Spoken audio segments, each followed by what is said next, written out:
ঢাকাইয়াদের খুব পছন্দের একটা খাবার হচ্ছে এই ফল্লি মাছের কোফতা। যদিও এই মাছ ধোয়া, কাটা, বাছা, প্রসেস করা খুবই কষ্টের এবং সময় সাপেক্ষ একটা কাজ, তারপরও এই মাছের কোফতার যে টেস্ট সেটা একবার আপনি পেলে আপনার কাছে মনে হবে যে এই টেস্টের জন্য এইটুকু কষ্ট করাই যায়।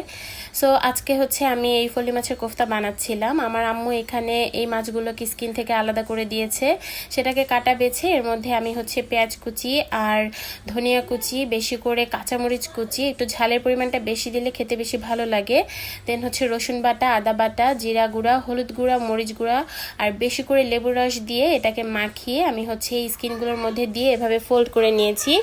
এই মাছের সাইজগুলো আসলে অনেক বড় হলে এটাতে কষ্ট কম হয় এবং অনেক কোফতা পাওয়া যায়। আজকে আমি যেই সাইজের মাছগুলো দিয়ে বানিয়েছি সেটা অনেক বড় সাইজ ছিল না, একটু মিডিয়াম সাইজের ছিল।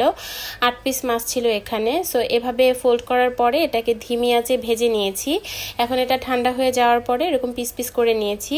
এই অবস্থায় আপনারা এটাকে এয়ারটাইট কন্টেইনারে করে ডিপ ফ্রিজে রেখে দিতে পারেন, জাস্ট খাওয়ার আগে নামিয়ে ভেজে নিলেই হয়। এই তো এই কোফতা আপনারা একবার ট্রাই করে দেখবেন যদি কখনো খেয়ে না থাকেন, খুবই মজা, ট্রাস্ট মি, এটার ফ্যান হয়ে যাবেন যদি লাইফে একবার ট্রাই করে থাকেন। আর এর সাথে ভাতের সাথে গরম গরম ভাত, ডাল এগুলো দিয়ে খেতে খুবই ভালো লাগে, আবার খালিও ভালো লাগে। এই তো আজকে এইটুকুই, ধন্যবাদ।